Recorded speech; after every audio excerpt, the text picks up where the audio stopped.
On this week's episode of CCS, the football team takes on ECU, and the men's and women's soccer team are both in action. I'm Jeremy Urso, and you are watching Capital City Sports.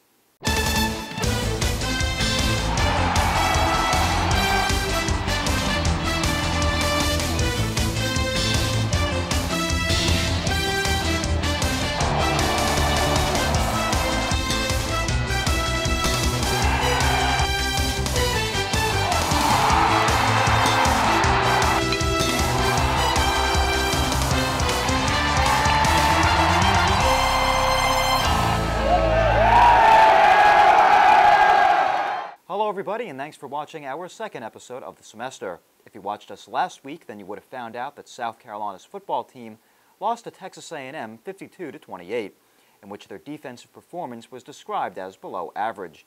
Katie Davis has more to see if the South Carolina football team could bounce back against East Carolina University.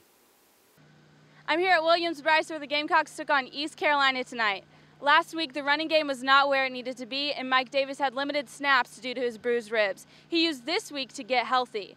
Carolina's defense struggled with A&M's spread offense, and their focus this week was to prepare for ECU's similar type of play. The question is, would it pay off? Let's look at the highlight.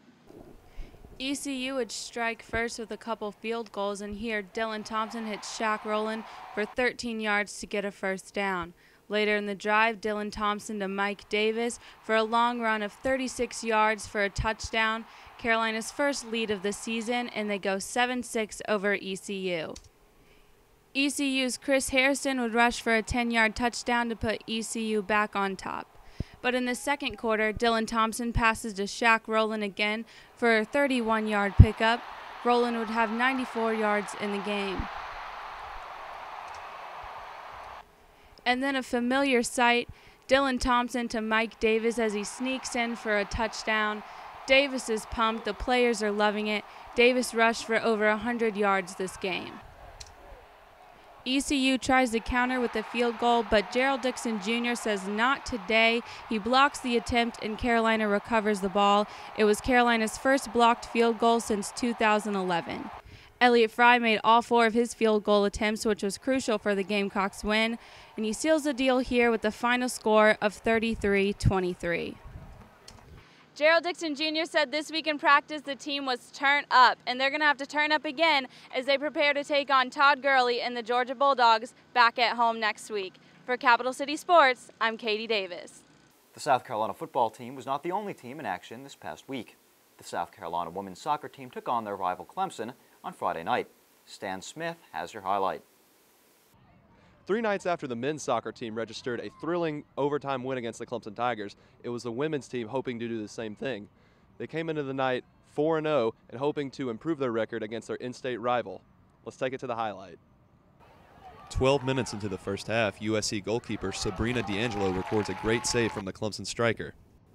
Shortly after, Shannon Horgan from Clemson scores on a perfectly placed corner kick that went through the hands of D'Angelo, making the score 1-0 Tigers.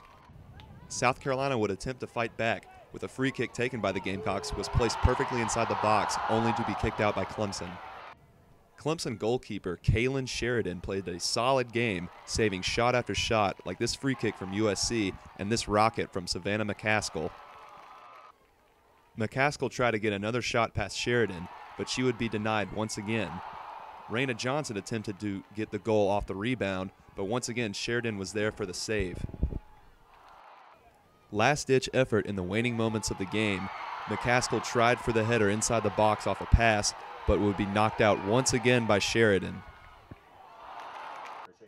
The Tigers get the win 1-0 over the Gamecocks as South Carolina falls to 4-1 on the season. The Gamecocks had plenty of chances in a contest that registered 31 fouls on both teams combined, but could not capitalize. They finished their homestand against High Point on Sunday. For Capital City Sports, this is Stan Smith. Although the South Carolina Gamecocks lost to Clemson this past Friday, they did play again on Sunday against High Point University. We sent it to John Dowdy to see if the Gamecocks could get back to their winning ways. After dropping a tough match 1-0 to rival Clemson, the Gamecocks ladies soccer team looked to rebound today against High Point University. Let's see if they could do that. The ladies are looking to create some offensive momentum against the Panthers that they weren't able to generate against Clemson. and it showed early as Raina Johnson takes a pass from Savannah McCaskill and rips it on goal, but is rejected by Panther keeper Alex Persiani. But a few minutes later, it's McCaskill again feeding Johnson, who this time puts it by Persiani to put the Gamecocks up 1-0 in the 16th minute. Skip ahead to the 40th minute now. Andy Romness on the free kick finds Chelsea Drennan, who heads it into the back of the net to make it 2-0 South Carolina.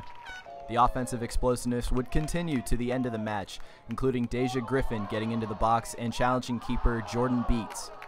The Gamecocks outshot the Panthers 19-3 on the match, which would allow them to defeat High Point 2-0. A great showing for the ladies, finishing up their 5-game homestand. Next, they head to Florida for the USF Classic, where they'll take on South Florida and Florida Gulf Coast. For Capital City Sports, I'm John Dowdy.